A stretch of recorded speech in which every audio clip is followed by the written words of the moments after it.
Ultimately, there is one man who can bring an end to Israel's war crimes in Gaza and the pogroms taking place in the West Bank: Donald Trump. Just prior to returning to the White House, Trump took credit for forcing Israel into the ceasefire. Now that he's in power, he's acting as though he doesn't have any. That's not our war, it's their war. And when commenting on what Gaza's future may hold, Trump sounded more like the property developer he used to be than the political leader he has since become.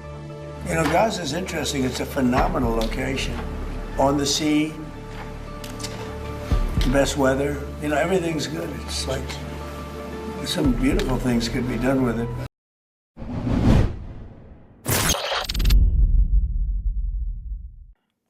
Assalamu alaikum everyone, welcome back to another episode of The Balanced Narrative. Assalamu alaikum, Sheikh. Walaikum salam wa rahmatullahi wa barakatuh. Sheikh, Donald Trump has been officially inaugurated as the 47th President of the United States of America.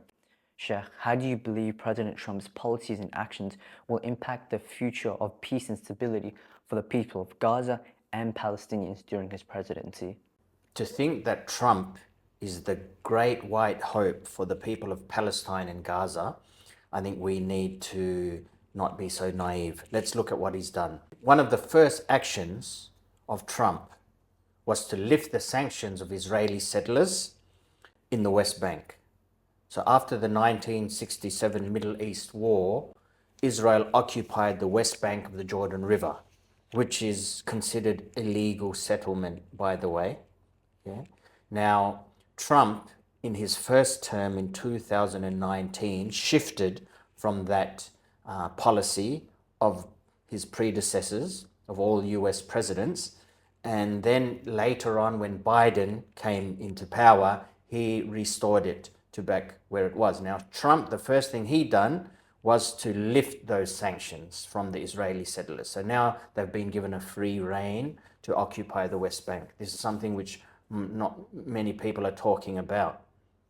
Furthermore, Trump's nominee for the US ambassador to the UN, Elise Stefanik, has backed the Israeli claims of biblical rights to the West Bank. What does that mean? She endorses the Israeli claims that we deserve this land because the Bible has promised it to us. Yeah, so that's the type of woman you have as the US ambassador to the UN that Trump has selected for this role. Now, imagine how audacious such a claim would be, how outrageous this claim would be if Muslims were to say that the Quran promises us this land. The Quran promises us Israel, so therefore we have a legitimate right over this land. How would the world look upon that? Now, are you telling me that Israel has a right to say, well, the Bible, according to them, by the way, that's according to the Zionist interpretation. Another thing to consider is most Zionists are actually atheists. A lot of them are atheists. They don't even believe in the religion of Judaism, but, you know, they accept this point that this land belongs to us because the Bible says so. Another thing that Trump has done is that he has stated that he has lifted a hold imposed by former President Joe Biden on a shipment of 2,000-pound bombs for Israel. Yeah? So he mentions in his social media that a lot of things were ordered and paid for by Israel and have not been sent by Biden, but now they're on their way. Yeah? So looking at his track record, for us to think that all of a sudden Trump is the great white hope for Palestine and Gaza is a bit naive. Sheikh, Trump has claimed credit for negotiating a ceasefire in Gaza. What are your thoughts on this claim? While the world was focusing on the ceasefire in Gaza, Israeli settlers escalated their violence towards the Palestinians in the West Bank. Suspected Israeli settlers caught on camera as they attack Palestinians in the occupied West Bank. These images, shared by Israeli human rights group B'Tselem, show men, some in masks, throwing stones and setting fire to cars and buildings. Forced evictions, land grabs, violence, people being killed at a rate of about 5 to 10 a day, which is being conveniently ignored by the Western media, which is something to be expected anyway. So this has happened while the world was celebrating the ceasefire. Now, alhamdulillah, the ceasefire has stopped a lot of lives that were being lost in Gaza.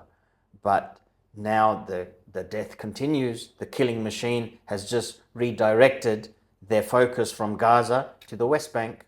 Now, who's stopping them? No one. Trump has lifted the sanctions of the settlers. So the world is just going to watch now while Israel perpetrates crimes against the Palestinians living in the West Bank. Now, will the ceasefire even hold? Israel did not hold the ceasefire. We have images of a 15-year-old boy being shot, and then afterwards, possibly his father or a family member trying to save him and drag him after he was shot, also being shot at until he had to give up, and the boy was left to die. Some are still being targeted, like this 15-year-old boy, shot by an Israeli sniper, who also shot another man when he tried and failed to save the boy's life. So this is the type of atrocities that the Palestinians were facing even prior to October 7. But even now, when there's supposed to be a ceasefire, you can see what's happening. Trump has suggested transporting Palestinians from Gaza to Jordan and Egypt. What is your reaction to these comments, and how do they reflect the West's stance on Palestinian displacement? First of all, let's not pretend that the US, or the West for that matter, is a neutral broker in this conflict. Yeah, they are part of the Israeli killing machine. We do not listen to what the US or Donald Trump says with regards to Palestine. Yeah? They could have stopped this genocide from the beginning.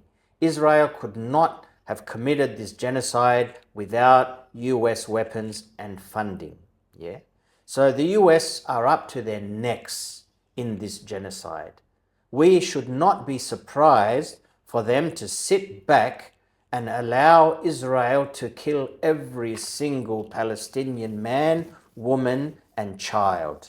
Yeah, with weapons supplied by them. So although we are seeing Palestinians going back in their tens of thousands now, with images of them marching back to their homes, which are just rubble, with most of the buildings destroyed. So now what's happening is that we should not be surprised that after some time, Israel starts again to wage war against the people of Gaza. Now, it's as if Donald Trump is suggesting that before that happens, yeah, because a lot of people have died, before that happens, let's just ship them off to Jordan or Egypt. Yeah, this is ethnic cleansing, and this is what Israel wanted from the war. This is what they done.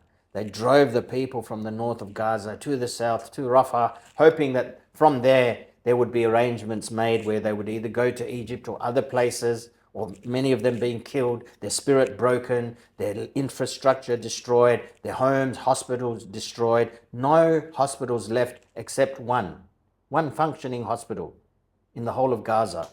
So now what does that tell you?